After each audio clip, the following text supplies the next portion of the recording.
In this video, I'm going to show you how to replace a three-way light switch entirely by yourself. Three-way light switches are a little bit different than single-pole light switches, but they're still just as easy. A three-way circuit is where there are two light switches that control a single light. For example, I turned on that light with that switch over there, and I can turn it off again with this switch right here. There's many reasons you might want to replace a three-way switch. Could be not functioning properly, worn out, or in this case, it simply doesn't match the color of the wall plate or any of the other switches in the house. It's been like that ever since we moved in, and I'm finally getting around to doing something about it. Here's all the tools we're going to need for the job. Along with your three-way switch, you can find them at any local hardware store. We're going to need a flathead and Phillips screwdriver, some wire strippers, and for safety, a voltage tester. The first step is going to be to turn off the power, but this is a bit of a unique circumstance because there are two lights and each of them runs on their own three-way switch. So I'm going to make sure to turn off power for both of these circuits so that the entire box has no electricity in it, so there's no chance I can shock myself. So at the breaker panel, I'm going to find the breaker that does the kitchen lights, that would be 3B for me, and just turn it off. As you can see, power to the circuit we're going to be working on is off, but this light is still on, meaning this switch still has power to it. So I'm going to have to go find a second breaker to turn off. The correct breaker in question is vaguely labeled east wall outlets. Now that both circuits are off, we can begin by removing these 4 screws on the cover with a flathead screwdriver.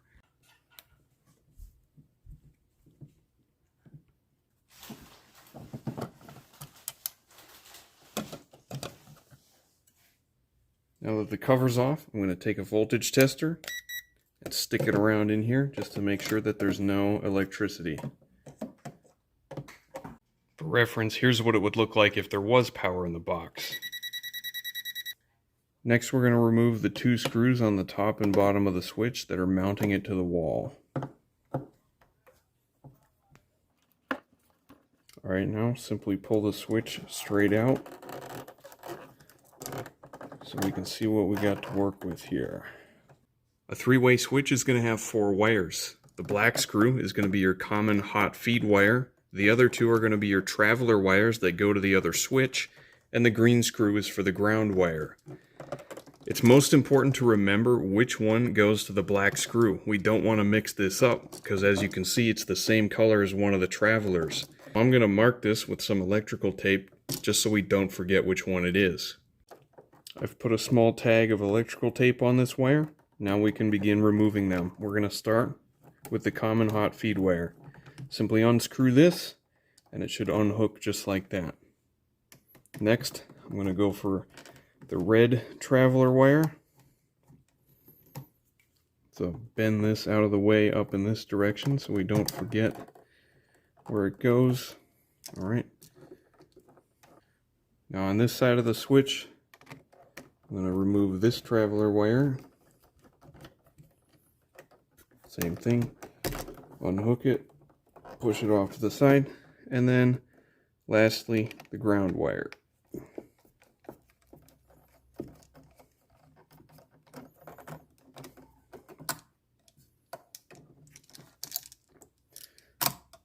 Alright, boom, old switch is out of there. The next step in most situations, you're just going to hook the wires onto the new switch's screws and tighten them down, but whoever did this last didn't cut quite enough insulation off of these wires, and as you can see, the new switch actually has a handy-dandy gauge on the back of it that tells you how much of each wire you need to strip off. So I'm going to go ahead and get all of these to spec.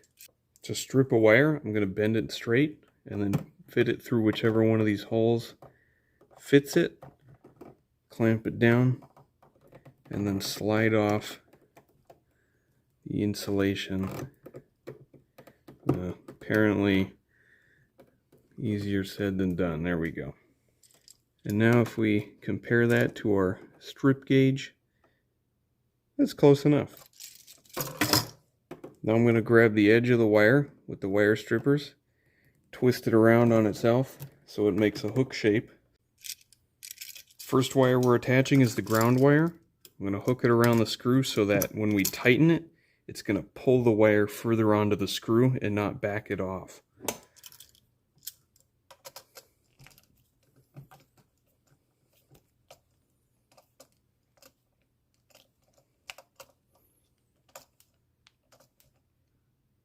Alright, now that's good and tight.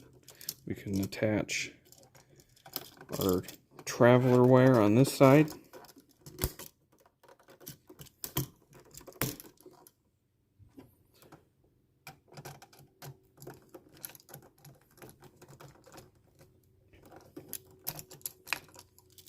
Now you might notice this switch doesn't have a black screw. Instead, it's got this slightly discolored brass screw, but it is labeled on the back common right there, so we do know that this one is still our common hot feed wire. Alright, you can see I've attached the other traveler wire. Last one, the main feed wire. There we go. Pull it on there tight and tighten the screw.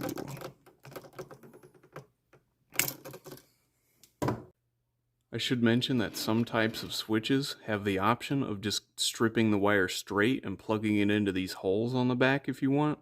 I don't like doing that because often they'll get stuck in there and you have to cut them to get it out, which means you have less wire to work with in the future. So I do recommend hooking them around the screws in the old traditional style. Alright, double check that all your wires are tight and then line everything up. And you can push the switch back into place. You can then tighten down the two mounting screws, and note these holes are oval shaped so that you can slide the switch side to side so that the cover slides on it easier. Before I put the cover back on though, I am going to go turn the breaker back on just to make sure everything works. Alright, moment of truth. Boom. Now let's see if the other one works. Alright, now you can put the cover back on and insert the 4 screws.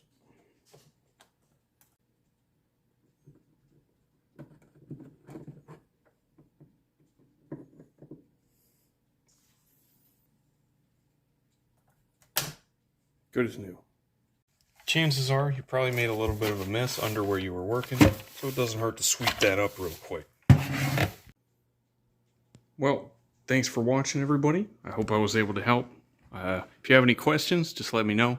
I'm not a professional licensed electrician, but as you saw, I was able to replace the switch with no problem whatsoever. So I'll see you in the next one.